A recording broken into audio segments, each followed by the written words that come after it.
Yeah.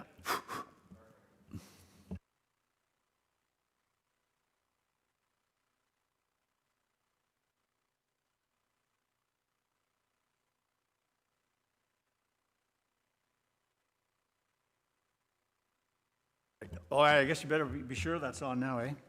I'm calling this meeting of the Committee of Adjustment to order. As required under the Planning Act, a public meeting is being held prior to the committee making the decision on these applications. And to start, and I'm just going to follow the list that I've got here today. Thank you, Charlotte. Very much appreciated. I'm the chair, Mr. Robertson, and Mr. Mars is here as the vice chair. And the members of our committee are Councillor Yeo, Sandra Richardson, Betty Archer, Andre Obamsawin, and Steve Strangway. And we have staff remotely, David Harding, Planner 2, Kent Staten, Planner 2, Leah Berry, Policy Planning Supervisor, Suzanne Murchison, Chief Building Official. And our acting Secretary Treasurer is Mr. Lahi, and our recording secretary is Ms. Crockford Toomey. All right. All right, and for the benefit of the folks that are out there listening, the committee will hear comments, gather information, and may ask questions to, oh, I guess I better not get ahead of myself here. A little rusty. I need a motion to approve the agenda. As printed. All right, Mr. Mars, Mr. Strangway. Questions, comments, all those in favor? That's carried. All right, are there any declarations of pecuniary interest? None. And the minutes of the last meeting. Now, I'll need someone that was here for that. So, Mr. Mars, Ms. Richardson, comments, questions? All those in favor? And that carries. Thank you. All right, I'll get back to the preamble now. The committee will hear comments, gather information, and may ask questions to clarify statements made.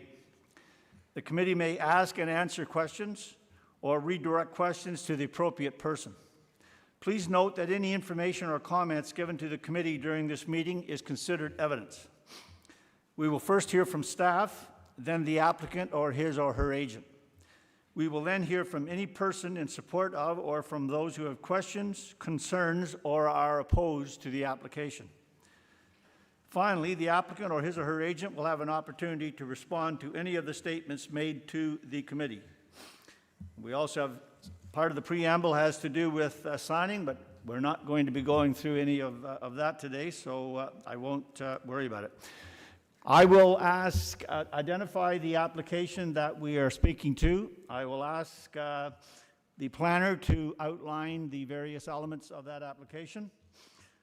I will then ask the committee if they have any questions of the planner. If none, then we will go to the applicant or his or her agent and ask if they wish to speak. Once they're finished, I will then ask if there's anyone in support of the application or anyone in opposition to the application. All right. Having said all that, we'll move to, let's see, file number D20-2020-004, and this is Mr. Harding, and we're told that there's a deferral requested. Mr. Harding, did you wish to speak to it? I believe the first application is for 6 Cowans. There is no deferral request for that particular application. Man, that's difficult to hear in here. Run that by me one more time. Okay, is that better? Yes. Okay, I moved my microphone a little bit closer. Committee, it's wonderful to see you all. Hello, it's been a long time. And hello to our new members.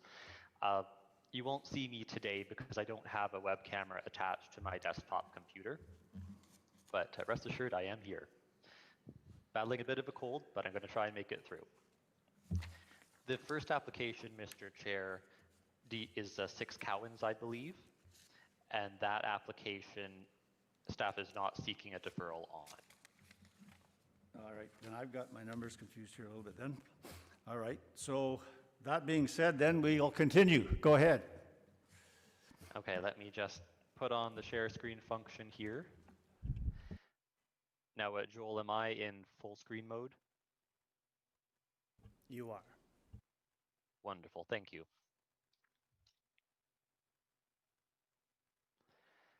There's a little bit of a lag in the slides.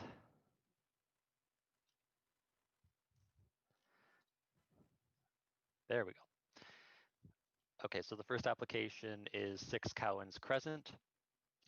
There are a variety of reliefs being sought. So one is to reduce the minimum lot frontage to permit an addition to the dwelling, as well as a detached garage construction. The detached garage is proposed within the front yard, about in this location. And they are also seeking relief from the interior side yard setback to locate the garage. So there we have the aerial photograph. Committee, Richard has asked me to be a bit more brief in the presentation, so I will be much more brief than my typical presentation. So there we have the applicant's sketch also showing the lot configuration with the existing, or sorry, with the shed that is proposed, or garage that is proposed in this general location.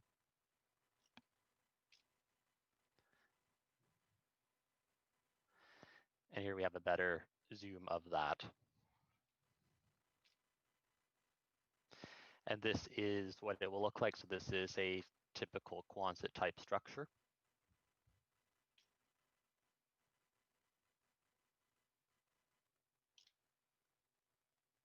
So this is a picture of the front yard. So it's this driveway here that's more snow covered. And then we can see that there are what I call roadside lots and shoreline lots in a piano key type configuration. So we've got a line of dwellings on the roadside lots that is closer to the road. And then you can kind of see the applicant's owner's dwelling down there, which is much closer to the shoreline. So the garage is proposed in between the shoreline dwellings and the roadside dwellings. It will not be visible from the road, or it will be, but not too much. And then this is some aerial views or photographs of either side of the lot frontage, just showing those roadside dwellings. And I've walked down the property to the owner's dwelling. So we can see this undisturbed piece of snow. This is one of the applications that was originally scheduled for March. This undisturbed piece of snow to the right of the house in both of these photographs is where the footprint is proposed. So I think they'd done some original foundational work when I'd gone out. So we can see a bit of a black line there as to where the preliminary foundation would go. And this is the section of the house that will be squared off. The shed will be removed. And then this is showing the shoreside dwellings to the east.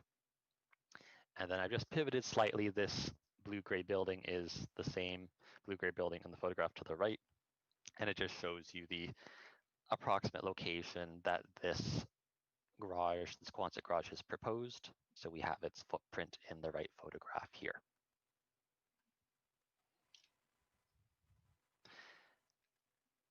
So the photograph on the left is of you standing in front of about where the garage will be, the eastern side of where the garage will be, sorry, looking back towards the road.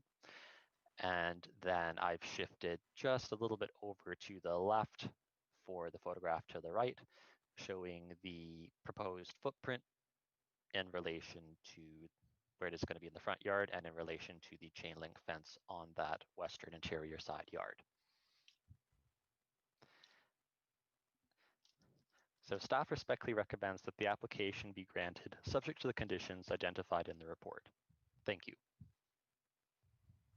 Thank you, sir. Are there any questions of the planner?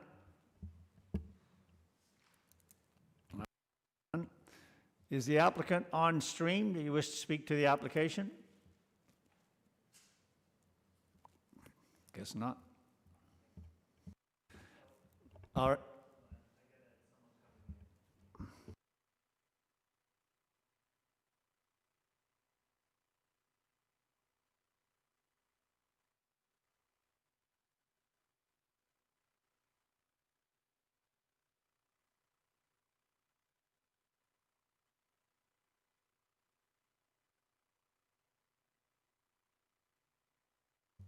Is there anyone wishing to speak in support of the application?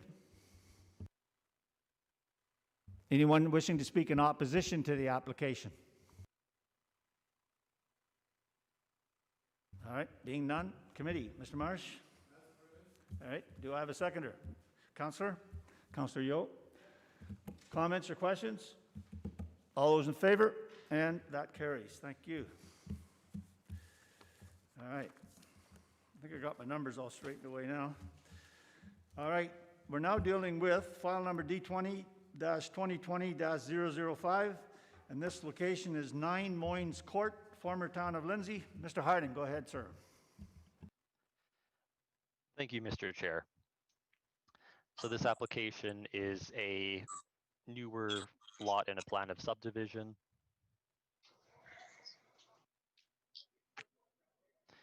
It is a pie-shaped lot.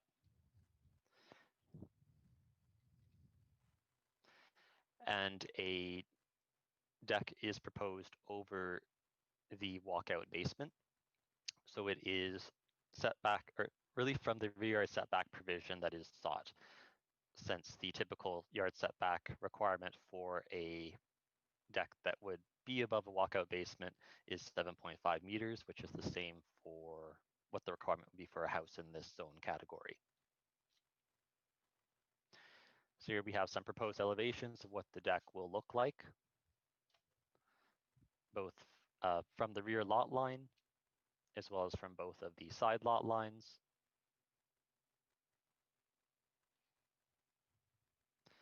So here we have some photographs of the subject property on the left. So the deck is going to span pretty much the entire rear wall. And the photograph on the right is me just pivoting a little bit to the west to show what this lot would overlook once the deck is constructed. So it's kind of the rear yard of the lot which abuts Logie Street. So here, committee, you will see, it's a little bit hard, so I'm glad that I can use the cursor today. So this, the measuring tape location is about how far the deck will come out from the rear wall. And this general location here, I did walk along the lot line to tamp down the snow a bit. So that's about where the rear lot line is. And we can see that a little bit better in the photograph to the right. The rear lot line is about in this location.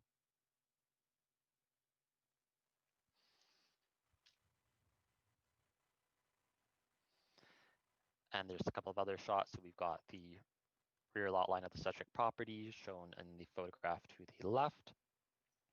And then in the photograph to the right, we've got the approximate corners of the proposed deck, and then the rear lot line denoted there in the snow. So with that being said, staff respectfully recommends that the application be granted, subject to the conditions identified in the report. Thank you, Mr. Chair. And thank you. Are there any questions to the planner? None. Is the applicant on stream for this application? All right. We'll give you some minutes here, sir, so please go ahead if you wish to speak to it. I have nothing to say other than we were just hoping to get this application finished so we could get the permit and proceed with building the deck for my customer. The audio, did everyone catch any of that? Yeah, it's a little tough. All right. Do you wish to say any more, sir? No, sir. All right, thank you. Are there any questions then of the applicant? All right, thank you for that. Is there anyone on stream wishing to speak in favor of the application? In favor of the application? Anyone wishing to speak in opposition to the application? Opposition to the application? All right, being none, committee. Mr. Strangway? I would move that we approve this application. As printed? As All printed. right, and second by Mr. Obama-Solomon. Any further comments or questions? All those in favor? And that carries. Thank you. All right. Now, I think I got my numbers right this time. So this is file number D20-2020-006. And this, I believe, is, we do have correspondence related to a deferral. And Mr. Harding, do you wish to speak to it? Yes, thank you, Mr. Chair. So this application, we did receive correspondence most recently from the Building Division Part 8 Sewage Systems branch, and they have noted that there are inconsistencies between the sewage system permit issued in 2017 for the build of the house at that time and what has actually been constructed. So they are requesting that the application be deferred so that this can be further investigated. So staff is recommending that the deferral be up to 3 months. All right, thank you. Committee, Mr. Marsh? 3 months. That would be, are we talking then October the 15th? Is that what you're wishing? 2020? Mr. Harding? Thank you, Mr. Chair. The way I have it written is that the application could come back before that point, but yes, the ultimate stale date would be the October 16th meeting date. Mr. Marsh? You okay with that? Do I have a seconder?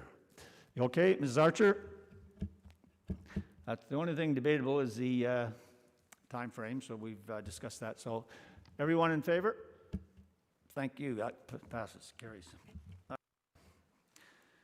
Moving right along. D20-2020-007, and this is vacant land, Chadwin Drive, former town of Lindsay.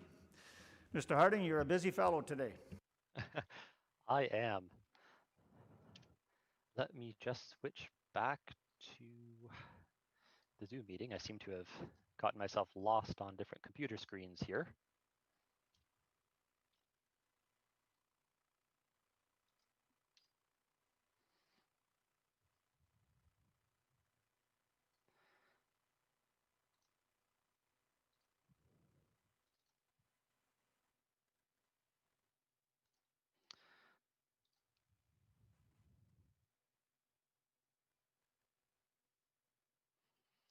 I'm looking for the full screen option here.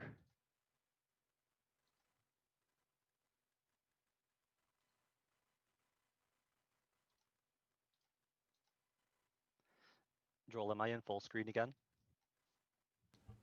It appears you're not, but it doesn't look you have the option right now, so may as well proceed. There we go. That was a little bit odd. Thank you for bearing with me, committee. Okay, so this application is really about 3 things. One is to increase the height of the habitable stories of the building. And I'll just go to the, so we have a site plan here. I can get back to that later if committee is interested. I wanted to show you the profiles. Okay, so the one variance is to add the 7th floor to the building. The second variance is to add some mechanical rooms to service the additional height. And the last one is to allow staff a bit more flexibility when it comes to approving the site plan. This building is going through the site plan process. I am the planner handling the site plan process, and the city is quite pleased with what they are proposing to do in terms of changing up the landscape requirements, but we do need a bit of relief from the zoning bylaw in order to allow for these higher planting requirements to be planted. So here we've got some renderings of the proposed building. As committee can see, it is proposed to primarily run along Colburn Street and be pushed as far away from Chadwin Drive as possible. I know committee is not privy to some of the site plan comments, but some, I think, comments from the residents on Chadwin Drive also pointed to how was the city going to vegetate this piece around the bend in Chadwin. So the city, in its site plan response comments, has asked the applicant to put some planting beds in this location as well.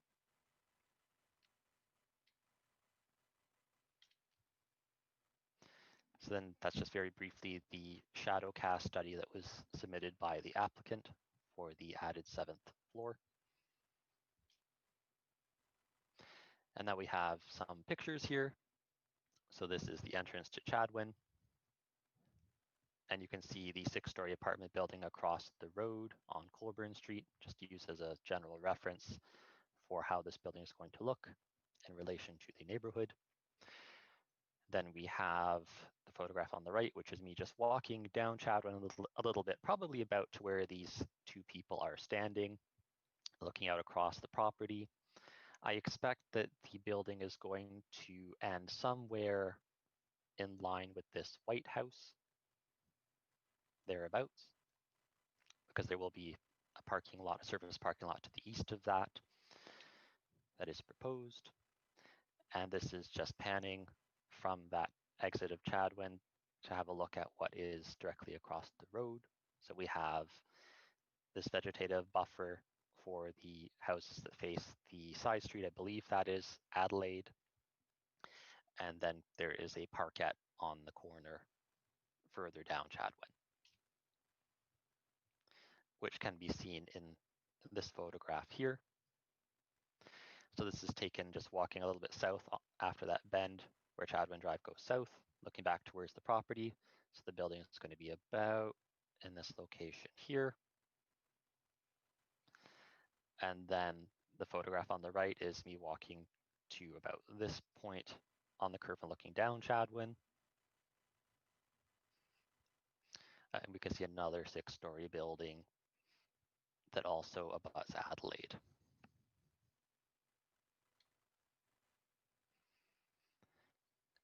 And these photographs are taken from about the southwest lot line looking out towards Colburn Street. So we have the Colburn Street Lodge on the left there. And then the right photograph is just panning to the east a little bit and taking a shot out across the lot that way. And then we have some shots along Colburn Street. So because of the Colburn Street works that are occurring, I believe the property owners worked with the contractor to use this property as a staging ground temporarily while those works are taking place, in case committee is interested. And then this photograph here is walking down to about in front of where the Mr. Convenience Store is across the road, looking back southeast across the property towards the townhomes on Chadwin. And then we have a final shot of the houses on the north side of Colburn Street West, as well as the apartment building. So I will speak quite briefly to the public comments that have been submitted, Mr. Chair. So it looks like most of them have to do with the site plan process. I know that there was some concern about density as well. I do want to clarify that there was an absolute cap of 117 units put into the zoning for this site, and the owner is proposing 114. So even though they are adding that additional story, the number of units is going to be the same. So we're just having a slightly taller building instead of a slightly wider or fatter building. And there were some concerns about the driveway entrance as well, and that is something that is handled through the site plan approvals process in conjunction with review from engineering department and roads. So that isn't something that is currently on the table for discussion. So staff does respectfully recommend that the application be granted subject to the conditions identified in the report. Thank you, Mr. Chair. And thank you, Mr. Harding. Are there any questions of the planner? Mr. Marsh, go ahead.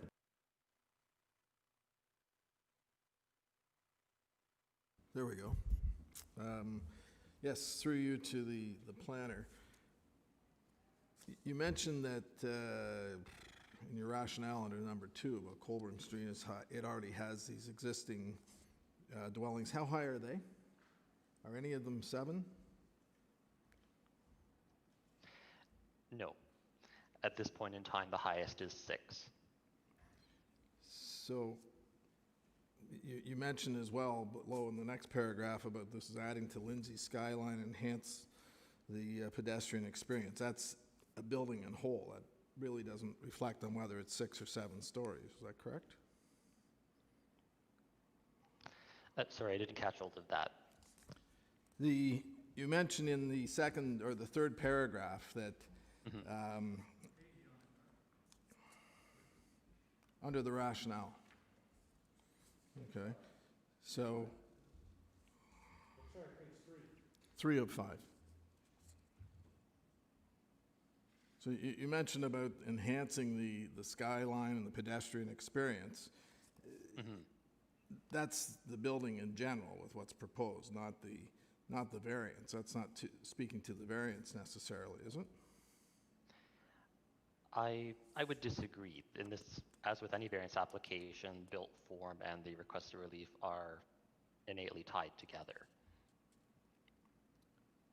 Okay, so I guess I'll wait till the applicant speaks to this as well. I'm not quite sure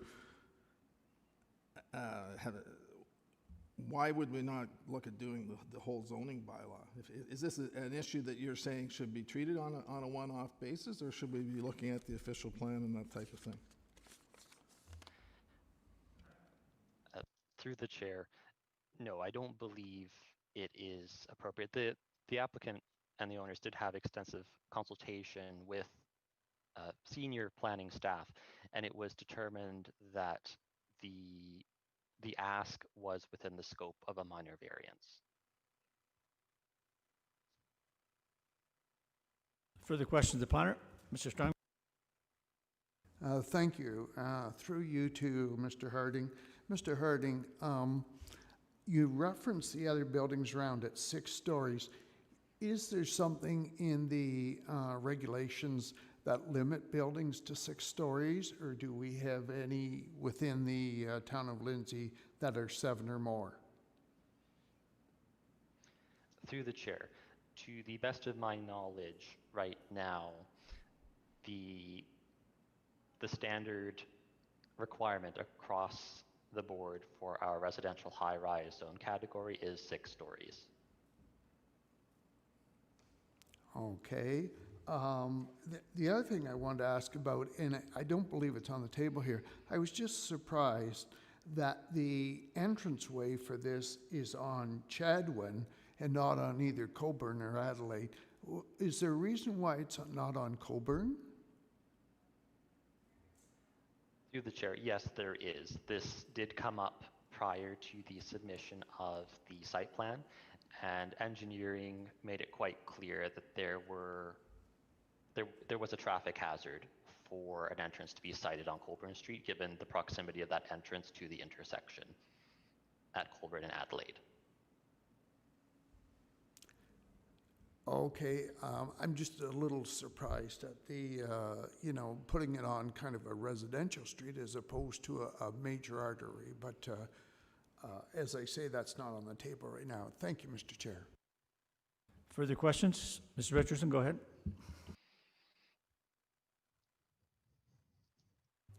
Through you to Mr. Harding, I understand that originally buildings were limited to no more than 6 stories because our fire trucks could only extend that high.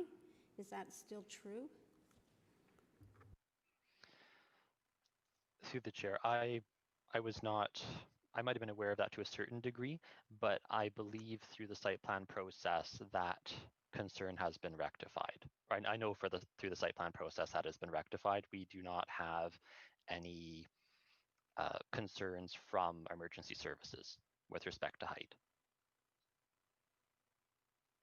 So therefore, our larger fire trucks can now attend fires that are 7 stories high? I'm not the best person to answer this, unfortunately, but all I can say is that was something that came up and was discussed at the preliminary pre-application stage for site plan, and fire services is satisfied with the built form that is proposed. Any volunteer firemen in the audience? I guess not. All right. Any further questions of the planner? I have one, if I might, Mr. Harding, and just to carry on from what Mr. Strangway said, and I realize that probably Colburn isn't a good choice because of the traffic, but Adelaide perhaps, I don't think it's that busy. My concern is this: most of the activity in Lindsay, if you want to talk commercial or retail, is west. And my concern would be that Chadwin Drive is already a very congested area. If they're going to be going west on Chadwin out through the little subdivision there, that's a stop sign. And I realize you may not have the answer for this, but the concern is that I can see problems there. I'm just curious, you're not aware of any discussions with respect to Adelaide as a driveway or an entrance exit? Mr. Chair, that is correct. I know that there was a traffic study that was submitted in support of the site plan application, which justified the Chadwin Drive entrance. All right, thank you. Further questions? Ms. Richards? Through you, some of the concerns raised were with respect to the vegetation, the hedgerows, et cetera. Is there a reason why you're agreeing to sway from our requirements? Yes, they are proposing something which is much better in terms of vegetative composition than what was envisioned when the bylaw was written back in 2000. I think the bylaw was, the intent of the bylaw, and I am going to share the screen again and go back to their rendering. And the applicant can, of course, speak to this a little bit more as well. But I believe the intent of the bylaw at that time was to basically ring the entire site with emerald cedar trees, basically. And we have a much greater appreciation for different types of landscaping tools and plantings than I think what was envisioned back in 2000. So that's why we're supportive of this. Now we realize that there's still work to do. They haven't submitted a planting plan that we're entirely supportive of, which is why the condition is structured the way it is, to still allow staff the flexibility to be satisfied with the final planting plan that's submitted through the site plan stage. Just to follow up on that, Mr. Harding, one of the comments I saw in there with respect to this had to do with, I think they called it cheaping out on the vegetation. Your opinion there, are you of that opinion, or do you feel what the alternative that's being suggested certainly fits the bill there? I do. I believe we're getting a much higher quality of plantings than what the value of a row of cedar trees would accomplish. Yeah, well said. Both in Thank terms you. of aesthetics as well as overall financial value. All right, thank you for that. Any further questions, Mr. Richards? One last one. Is this going to be an apartment building or is it going to be a condo? So this is going to be an apartment building. Right. Further questions of the planner? All right, being none. Is the applicant on stream? Do they wish to speak to the application? Yes, this is Martin speaking. Good afternoon. I will say a few words. Maybe I can help to respond to some of the questions. Yeah, go ahead, sir. So one of them, thanks. So one of them was about stories. In terms of the Ontario Building Code, there is not a number of stories for a high building, but rather a dimension. So we still will be a low building in terms of building code. So we still will be below 18 meters to the top story. So we do not have to meet the requirements of the high building per OBC, and nor does the fire department obviously have to service that high building. The second item in terms of the planting, so we did receive the comments from the planners on our site plan, and we do plan on responding in a way that we can offer plantings that screen the parking effectively in locations where it makes the most sense. So I hope that the planners are amenable to what we submit for that, and I'm confident that they will be.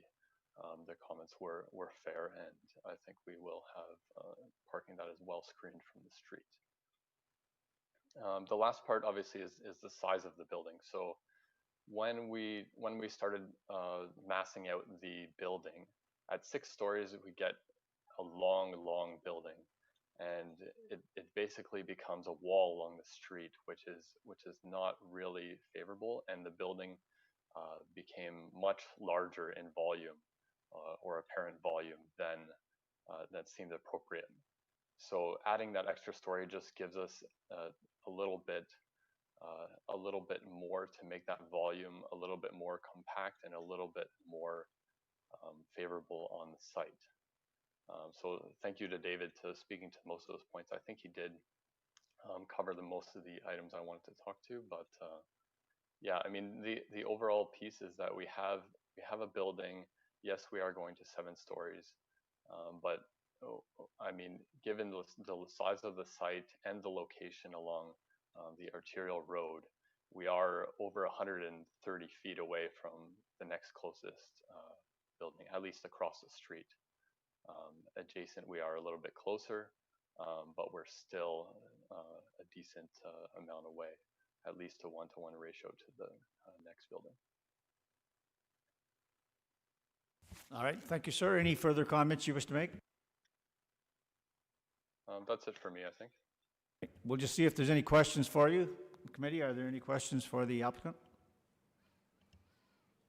All right, being none, thank you, sir. All right, is there anyone online wishing to speak in support of this application? In support of the application? Anyone wishing to speak in opposition to the application? Opposition to the application? Being none, committee.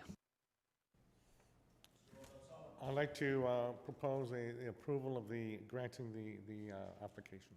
Do I have a seconder? Councillor Yeo. Further comments or questions? All right, being none, all those in favor? And that carries. Thank you.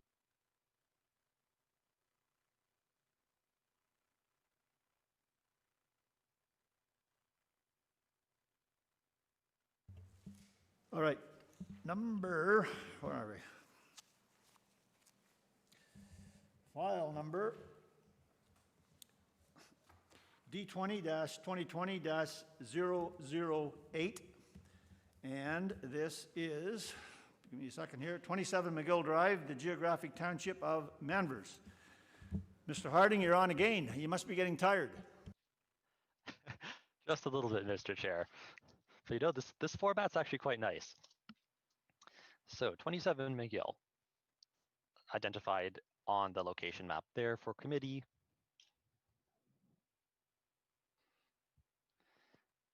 Just a bit of a lag with the PowerPoint again, as I'm seeing here.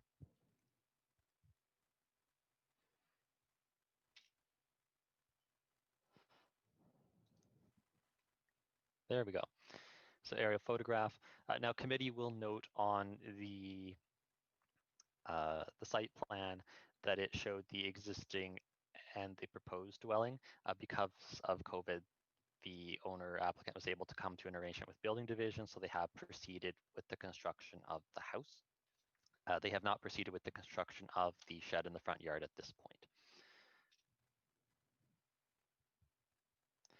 So we have the proposed shed here shown as garage, but we did talk with the applicant and we had that amended because of size. It's not large enough to park a vehicle anymore.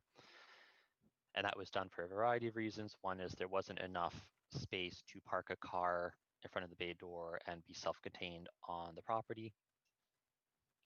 And the other one was based on size, how they'd be able to get access to the parking pad in front of the rest of the house. So here we have the dwelling with all of its elevations. So in this particular case, the reliefs that are being sought, first of all, the lot is just a little bit too small, I think by about 5 square meters or so. So they're seeking relief in reducing the overall lot area for an existing lot of record to allow that redevelopment, and then also to deal with the reduced interior side yard setbacks on the west side of the dwelling, both for eve encroachment as well as for the deck. And also citing that shed within the front yard with a reduced front and interior side yard setback. So here we've got the shed garage. So still designed to look like a garage, even though it is a bit too small for that purpose. So then we've got pictures from the subject property.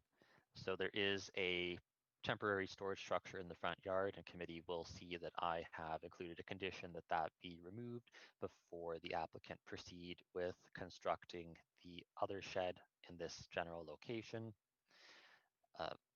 Once, aside from maximum lot coverage, because maximum lot coverage is also being sought for this application. So we'd have additional lot coverage issues, another accessory building in the front yard that would be closer to the street. And once that shed building goes in to the left side, there wouldn't be enough space remaining for those 2 required parking spaces to the east side of that shed garage. So we've got also a shot from the dock, looking back towards the rear wall of the dwelling. This is the eve encroachment and deck with stairs that relief is sought for on that western interior side yard. And then we can see the yard on the eastern interior side yard. So that one is a little bit bigger. Relief is not being sought from that one. A better close-up look of the deck and stairs. So we do have screening in the form of a continuous row of cedar trees. And these are some properties to the northeast of the subject property. And then these are some shots of the neighborhood to the southwest. And both of these shots are of the shoreline lots. The back lots are much larger and look much different and function much differently. And I believe that's it. Yes, so I will back up to the front yard photograph there in the rear yard. So with that in mind, staff respectfully recommends that the application be granted subject to the conditions identified in the report. Thank you, Mr. Chair. Thank you, sir. Are there any questions of the planner? All right, being none. Is the applicant on stream wishing to speak to the application? Through you, the chair, yes, my name is Holly Richards Conley, and I am the agent for this file. All right, go ahead, please. I don't have too much to ask or say. David did a great job explaining this project, and I'm just here to answer any questions or provide any clarification from committee. All right, thank you for that. We'll see committee members. Any questions of the agent? Well, it looks like it's your easy day. So thank you very much. All right. Is there anyone on stream wishing to speak in support of this application, in support of the application? Anyone wishing to speak in opposition to the application? I guess I better give it a couple of minutes because it seems like there's a bit of a time drag there just before. All right. Committee? Mrs. Archer? All right, do I have a seconder? Mr. Strangway? Comments, questions? All those in favor? And that carries. Thank you. All right, we're moving to file number D20-2020-009, and this is 26 Evergreen Street, Geographic Township of Emily. Surprise, surprise, Mr. Harding again. Go ahead, sir. Thank you, Mr. Chair. So in this particular case, what the applicant is proposing, Evergreen Street is a private right-of-way that is accessed from Centerline Road. So the applicant is looking to raise the basement. It is a crawl space currently, so they want to elevate that up to a height where they can use it as a full basement. And because of the zoning bylaw requirements, that interior side yard setback requirement is 5 meters, and the building is about 4.3 at its closest point, so that is why they are seeking relief.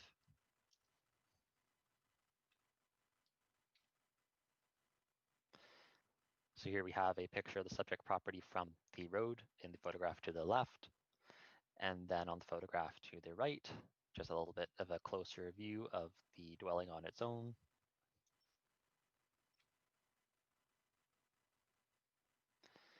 And a look into the interior side yard there, in which the relief is being sought. I do believe, and I think this made it into your amended agenda packages, the owner on that side did submit a letter of concern. Staff are of the opinion that the relief is still minor in nature. As you can see, both from the aerial photograph as well as these two photographs, the subject property dwelling is actually closer to the road than the dwelling on next door, actually to the effect that the rear wall of the dwelling is still in front of the front face of the dwelling next door. And as you can see there, there is a vegetative buffer. Staff does recognize that it is a composition of both evergreen and non-deciduous trees, leafy trees, but we feel that this buffering is still adequate. And due to the location of the two dwellings to one another, there isn't going to be any adverse effect to privacy. And this is a picture of the lot from the shoreline. So staff respectfully recommends that the application be granted subject to the conditions identified in the report. Thank you, Mr. Chair. All right, thank you. Are there any questions of the planner? Yes, Mr. Strang. Thank you, and through you, Mr. Chair. Looking at the photographs, is that building raised already? It almost looks like there's some construction going on, or is it still to go higher? Thank you for that clarification. So I'll see if I can back it up. I know it doesn't really show well in the photographs. So I did take a peek inside of these tarps. So, and through conversations with the applicant, my understanding is, and I know based on my site visit, that right now the cinder block basement walls that have been constructed are still only up to their crawl space requirement. But midway through the project, the owner said, well, this is great to the applicant. Why can't we just go the additional couple of feet to achieve the full basement? So the building has been propped up to that point to allow for a full basement, but there is no basement wall to that point. Thanks, David. So what you're saying is what we see there is what is going to be the final height, or help me out, or is it going to go up Yes. 2 feet higher? It would be very close, probably is the final height, just based on, we can see these log structures here that are supporting the I-beams in the house. So it's my understanding that is the final height. Thank you. Any other questions of the planner? So you're content then, Mr. Harding, that the correspondence from the gentleman regarding the privacy issues have been dealt with, and that it's not a concern that we can deal with, correct? That is correct. Anything further from committee? Ms. Archer? Through you, please, to Mr. Harding. So they wouldn't, what's the question? They were going to go just a crawl space. Now they want to go full height. How much is the difference in height between a crawl space and a full height basement, please? I will do my best. I believe the difference is about an additional meter, maybe 1.2 meters. I'll defer to our chief building official if she can provide some additional clarification. Suzanne, welcome to the cause. Ms. Mertson, go ahead. Sorry, I was just trying to look it up here. If you'll bear with me for a second here. You have to be on a split screen for a second. I'm just going to see if our system has notes in it to see if we can determine. Can we get a little more volume? I've tried. I'm going to have to yell then. So I'm just looking up their file to see if they've given us any notes on the file to say how high this is.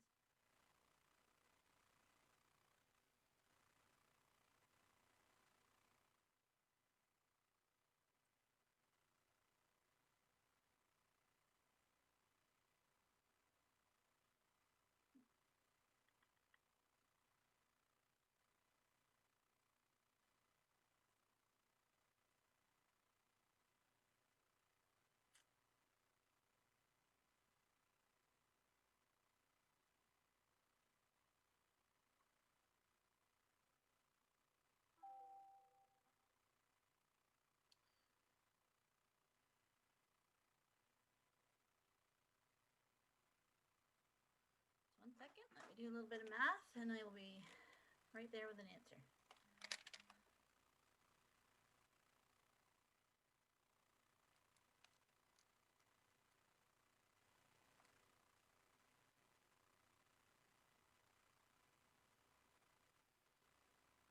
Okay, so the proposal was to raise it 1.57 meters. So that was going to be a 5-foot crawl space. So to go to a full height, we'd be going to at least 8 feet.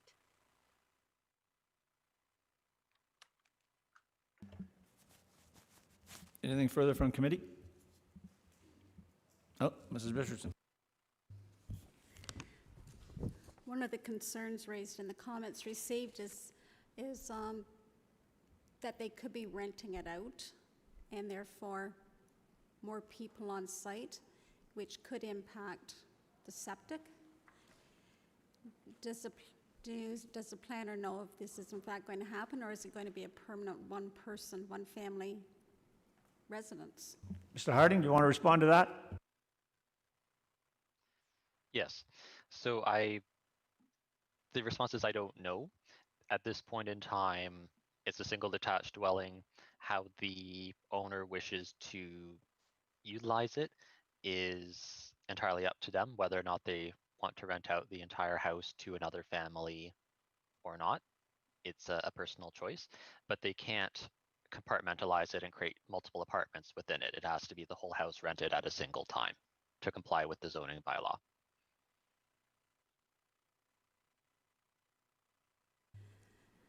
It's my understanding with septics that they're geared to how many bathrooms you have and how many people typically reside in the home. And if you're renting it out, you could have many more people. So is there any, are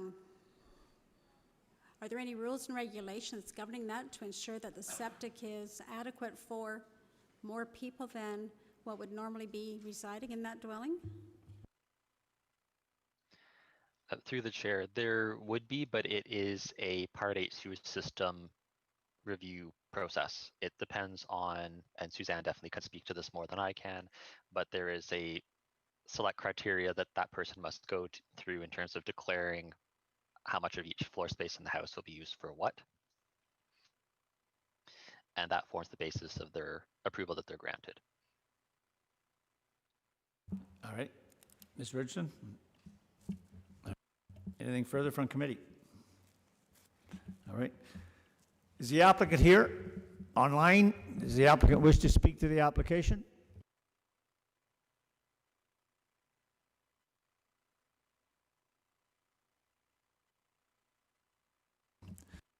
All right. Is there anyone online wishing to speak in support of the application? In support of the application? Any?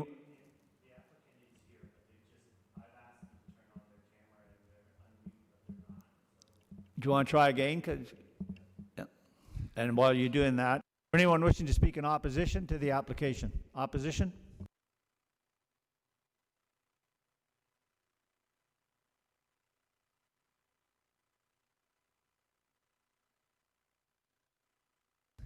Yeah, if he doesn't come on, Joel, I guess we got to move on.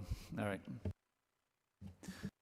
All right, committee, having said all that, what are your wishes? Mr. Marsh? Councillor Yeo, second.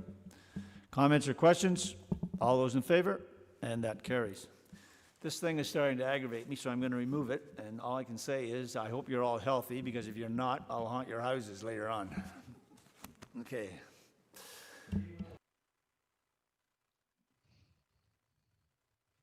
All right.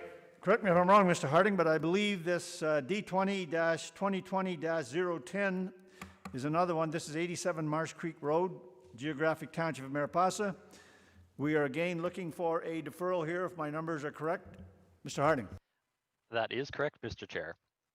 So as per committee's amended agenda packages, I issued a memorandum this morning. So the owner has decided to change applicants and has a new design vision for the property.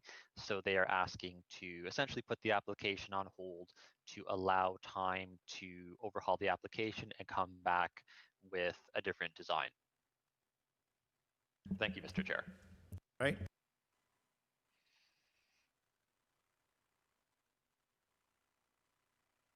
I had.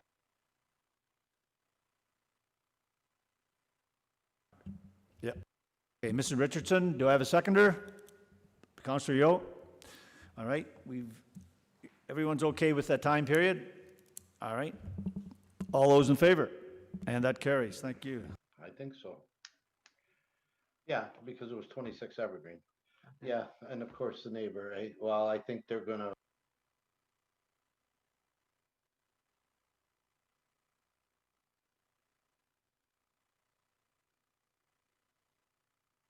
All right, so we'll carry on then. All right, we're dealing with file number D20-2020-011, and this is 74 Colburn Street East, town of Lindsay. Now, something has occurred here that I am not familiar with. Mr. Stainton? That's correct, Mr. Chair. Well, you go ahead, sir. Thank you, Mr. Chair. I will share my screen.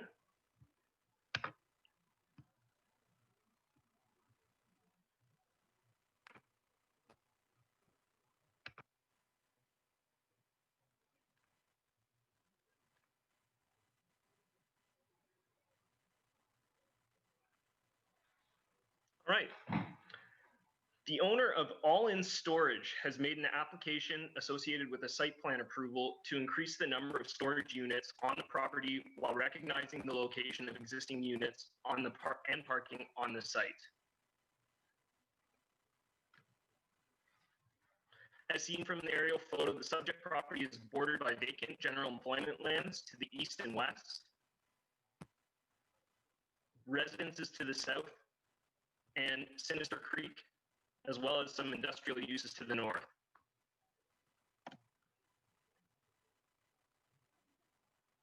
The site currently contains 2 banks of storage units on the southern portion, which would be right here, as well as a central bank of storage units running east-west in the middle of the property, as shown right here. The applicant proposes to construct a new bank of mini storage units on the southern portion of the site, approximately 174 square meters in size, as well as 2 other banks of mini storage units, approximately 198 and 145 square meters respectively. Upon reviewing the site plan application, it was determined that 2 reliefs are required to permit a reduced exterior side yard and arterial road setbacks associated with the development. The zoning bylaw requires a 15-meter setback from arterial roads or Colburn Street East with a width of 20.12 meters or less. The requested 12-meter setback continues the established building line of the existing southern storage units. The photographs illustrate the approximate location of the storage units, as you can see on the opposite side of Colburn Street.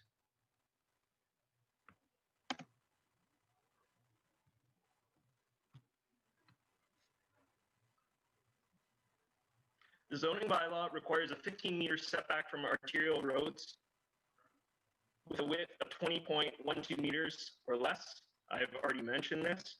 The requested 12-meter setback continues the established building line of the existing southern units. Moreover, there are no impacts posed to the requisite 3-meter landscape strip along the width of the front yard setback, as shown on the photograph on the left.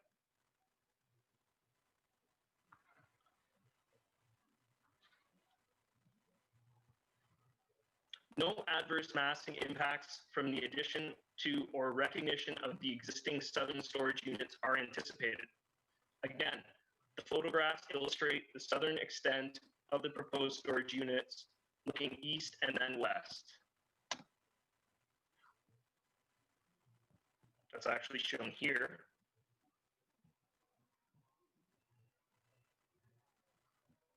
As well as here. The property also stores recreational vehicles and trailers along the western portion of the site, as shown, that is visible from St. David Street.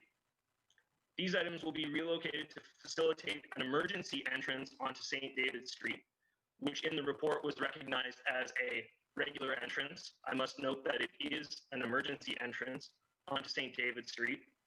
and a central bank of storage units, providing an overall aesthetic improvement to the site. The continued existence of the gravel parking lot and additional storage units are not anticipated to adversely impact the character of the neighborhood.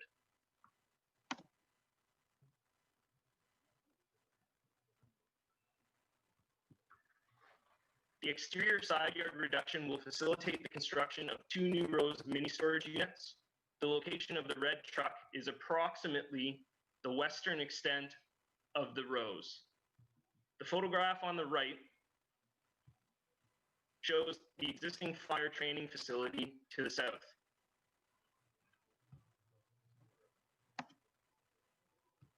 The proposal will enable the business to expand while acknowledging the environmental constraints imposed by Sinister Creek in the northern majority of the property. Kawartha Conservation has no concerns with the proposed expansion, provided permits are obtained prior to the issuance of a building permit. The zoning bylaw requires a 12-meter exterior side yard setback for buildings and structures. The proposed 10.9-meter setback accounts for the existing configuration of the mini storage units, as well as the continuity of the proposed northern rows of units, maintaining appropriate spatial separation and considering accessibility for large vehicles like recreational vehicles and trailers. The photograph on the left illustrates the approximate area between the proposed storage units and St. David's Street to the west. The photo on the right shows the western boundary of the property looking north with the industrial lot to the north in the background.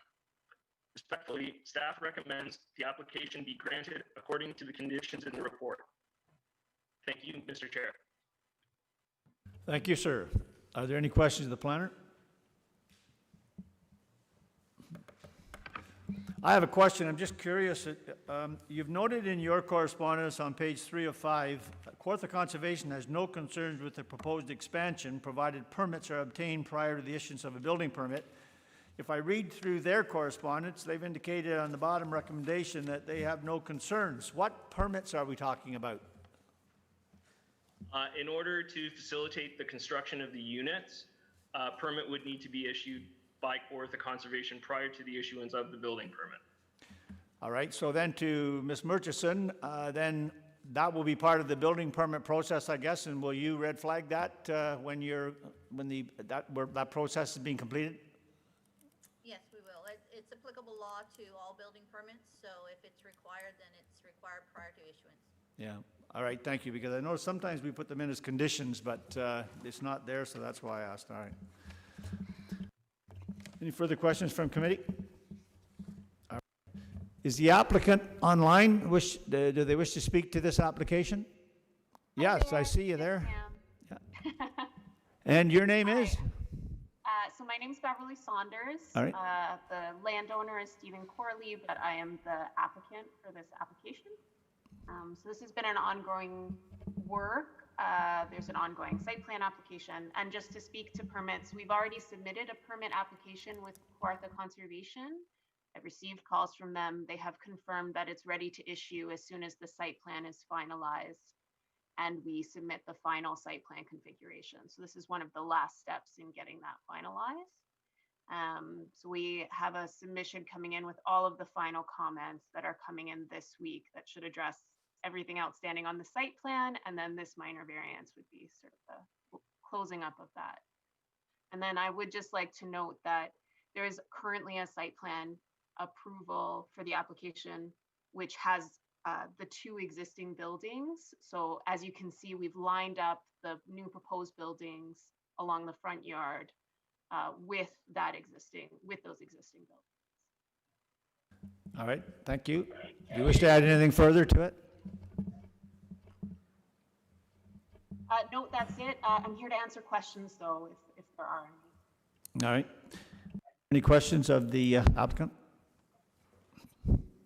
All right, thank you very much for that. Yeah. All right, is there anyone online wishing to speak in support of this application?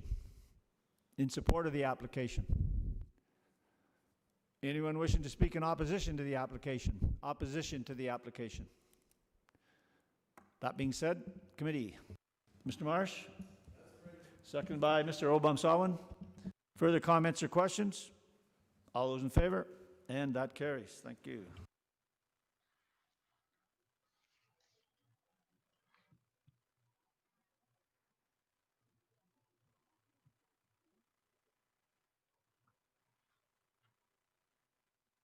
I think I'm in the right place again, Mr. Snaton, when it comes to defer D20-2020-013. And this is the former village of Omimi, and you're looking.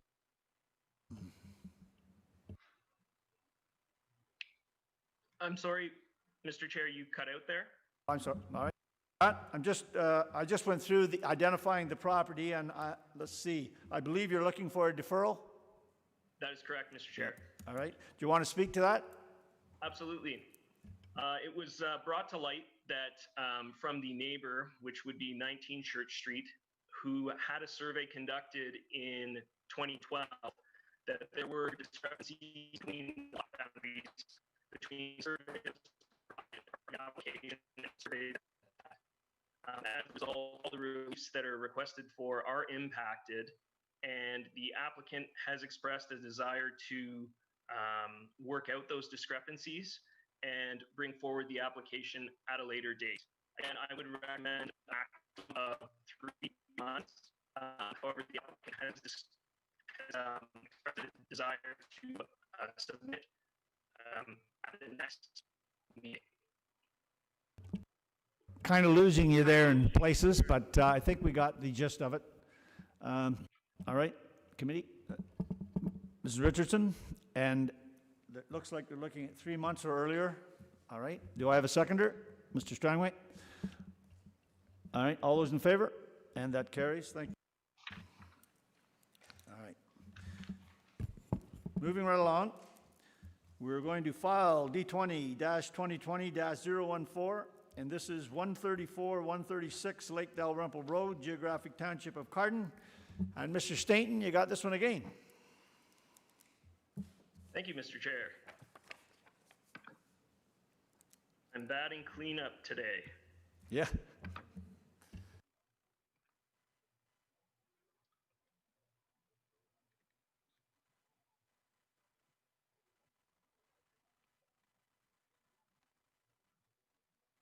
Might be a bit of a delay here.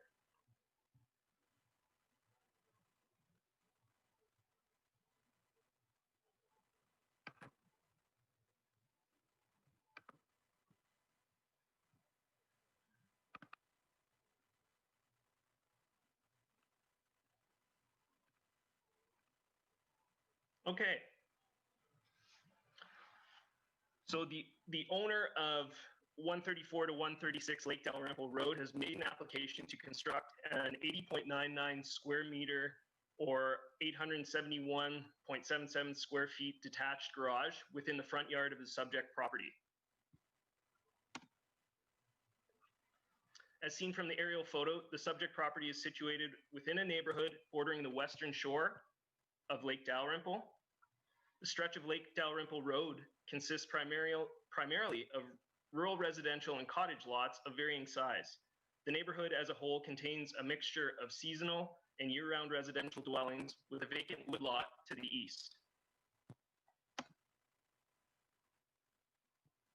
The proposal involves the demolition of multiple dwelling units in disrepair in order to facilitate the construction of a new 162.37 square meter, one-story cottage or a bungalow, new septic system, relocated driveway, and the detached garage in question.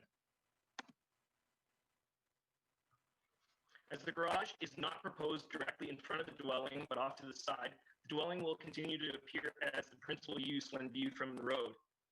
The west wall of the garage will be most visually prominent as the driveway entrance is located west of the proposed garage. 2 bay doors and 2 exterior wall-mounted lights work to break up the face of the wall by adding visual interest and complementing the overall streetscape. The position of the garage and compact built form in relation to the existing dwelling units ensures no further encroachment into the front yard. A considerable spatial separation is proposed between the garage and the street, that being 13.15 meters, as no adverse massing impacts are anticipated by permitting the garage in its proposed location.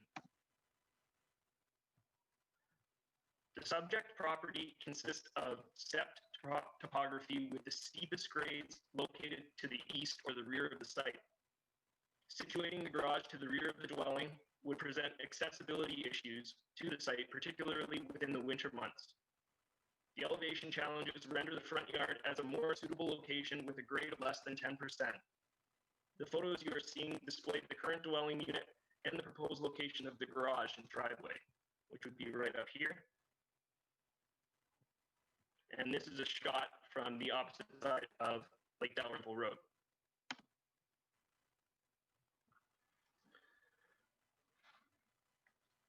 The subject property consists of steppe topography with the steepest grades located to the rear of the site. The photograph on the left gives you an appreciation for the grade of the site from the northeast corner, and it also shows the approximate location of the proposed garage, which would be approximately right here, with the proposed cottage being where the blue building is situated currently. It's worth noting that through conducting a site visit to the property, it was determined that the property at 140 Lake Dalrymple Road, which is 2 lots to the north of the subject property, also has a detached garage within the front yard as shown on the right.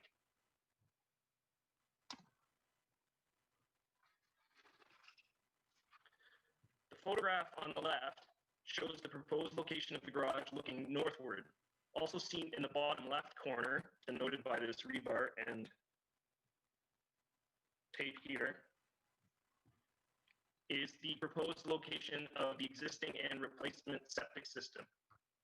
The location of the replacement septic system will occupy the area in front of the dwelling. The current access to the site is immediately west of the septic system, relegating the proposed garage to be situated north of the proposed septic system. Again, the photograph on the right looking east towards the rear of the property shows the topography of the site, just to gain an appreciation of the grade we're working with here.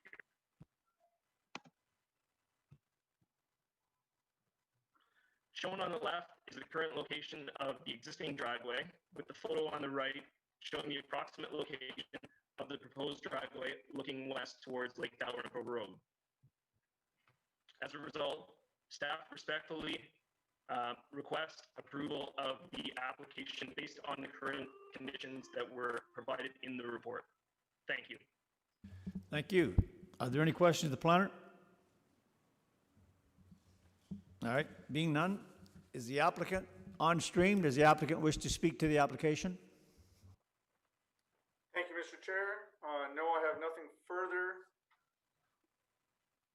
to add to the application. Mr. Stanton has fully captured the needs of the application. Thank you, Mr. Chair.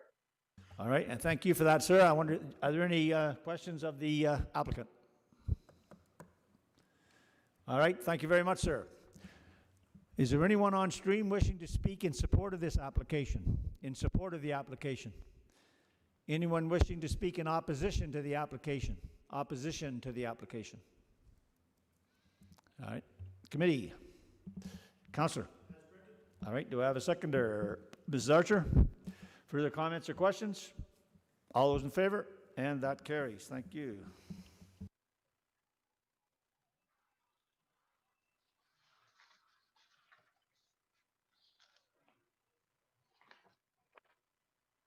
Okay, we're now dealing with file number D20-2020-015, and this is 23 Ken Hill Beach Road, Geographic Township of Berlin. Mr. Stainton, you're doing a fine job. Go ahead. Thank you, Mr. Chair.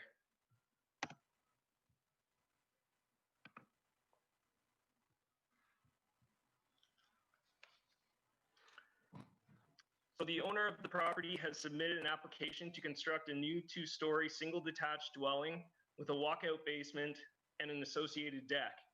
The new construction requires relief from the setbacks of the center line of Ken Hill Beach Road and a reduced front yard setback, as well as a reduction in the water setback to allow encroachment for the main level deck.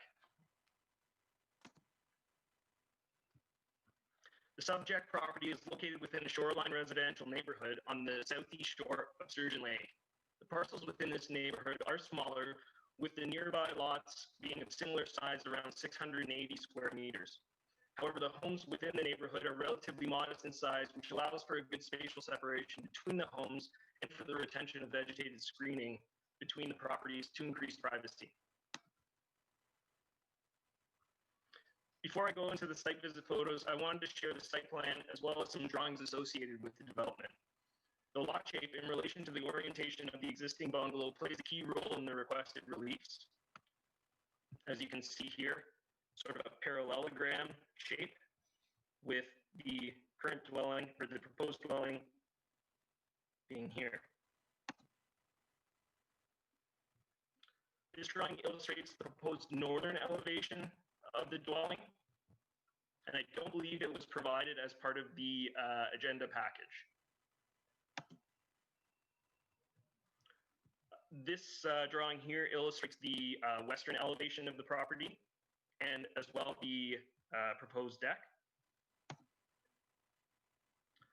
And this drawing here illustrates the rear elevation or the southern elevation, which is seen from Kent Hill Beach Road. The proposed reduction of the street centerline setback from Kent Hill Beach Road, which was 1.5 meters, and reduced front yard setback of 1 meter, is required in order to achieve a greater water setback from the shoreline to the proposed dwelling. The angular shape of the lot, as I previously mentioned, and the location of the existing septic system prevents challenges without shifting the entire foundation of the existing dwelling, causing greater site disturbance and a reduced spatial separation from the septic system. Notwithstanding the reduced centerline setback from the road and front yard setback, off-street parking spaces can be accommodated in the front yard, and that in fact includes 2 vehicles. The photo on the left shows the current bungalow from the south side of the road, with the photo on the right showing the front yard.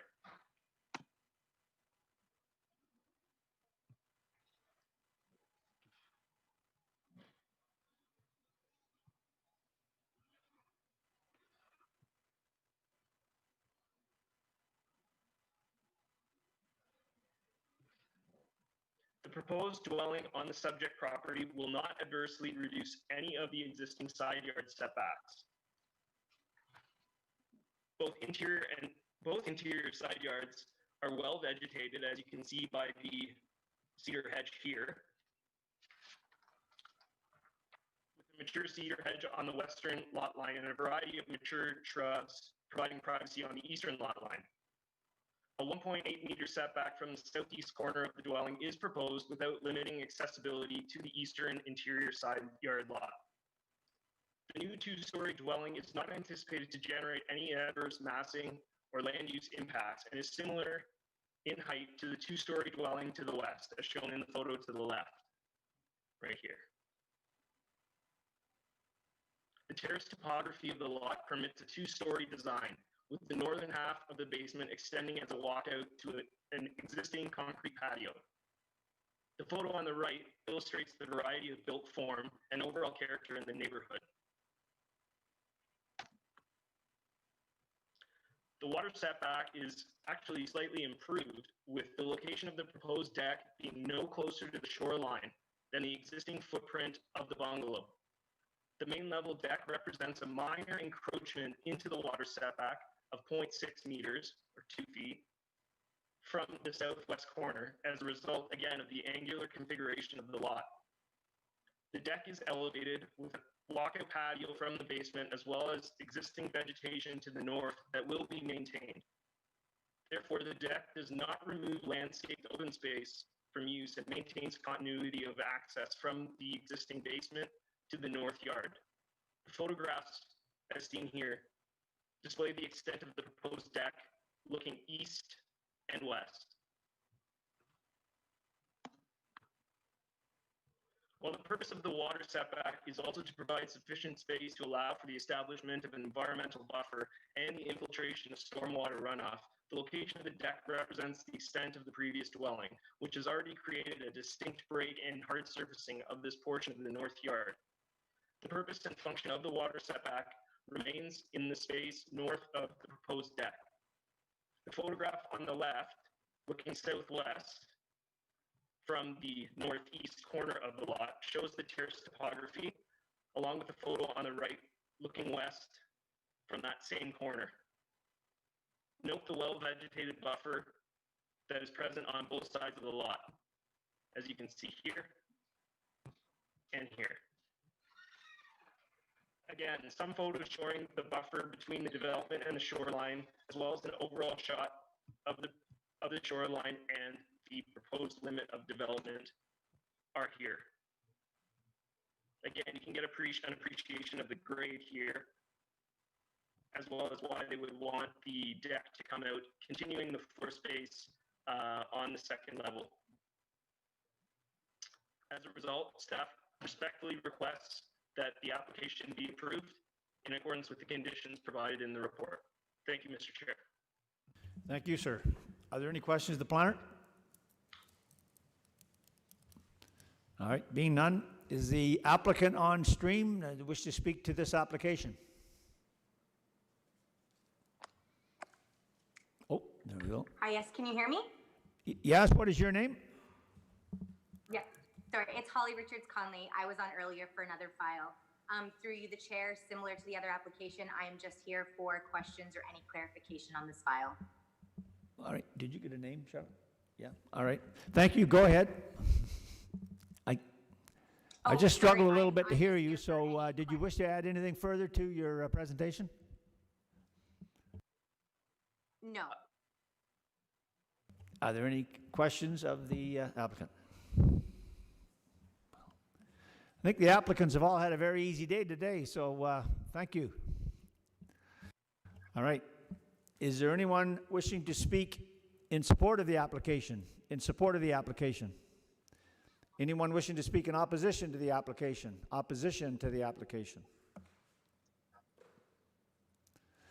All right, being none, committee. Ms. Richardson. As recommended by staff. All right, do I have a seconder? Mr. Obama-Sawan? All right, any further comments or questions? All those in favor? And that carries. Thank you. Well, Emmett, I said 2:30 to 3, but not bad, eh? Not bad, yeah. I just want to say this. We are working, I'd like to commend everyone because I think we're working under somewhat trying circumstances right now, especially with these type meetings. And super high five to you, Joel. You're the pilot up there, and you've done a fantastic job, so thank you for that.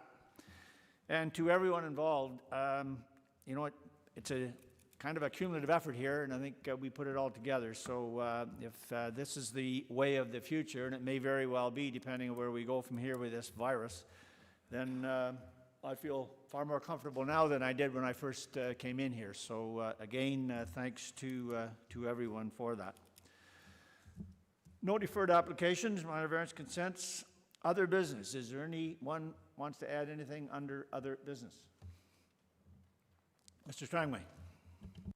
I just wanted to say it's a pleasure to be back here at City Hall, and I look forward to working with this group, and I see it a real pleasure and opportunity, and thank you very much, Mr. Chair.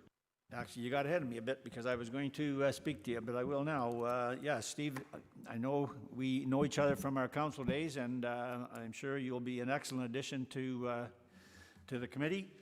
And Betty, you were an excellent contributor on this committee, and it's nice to see you back.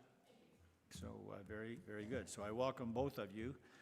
I guess the only thing I've got to say, stage 3, I guess, opens tonight at midnight, and God, I hope that we're not rushing things because, oh my God, bars and restaurants, I get chills as soon as I start thinking about them because of what's happening in the States, and they actually had an incident in Toronto the other night with a bar, so I don't know what these people are thinking. Well, they're not. That's the obvious situation, so I guess we'll see what happens, and the next meeting is August the 20th. What do we got here? Yeah, Wednesday, oh, I see, okay. It will be August the 19th, due to a special council meeting for August the 20th. Well, we certainly can't interfere with council, can we, so? What's going on with the special council meeting, Emmett? Oh, okay, all right. Yeah, they don't, keep us in the dark right up to the end, eh? All right, so nothing further from anyone on other business? All right, I guess I'm looking for an adjournment. Mr. Strangway, Mr. Obansawan, all those in favor? Like I say, I've never lost an adjournment motion, never lost one. Anyway, thank you very much, everyone.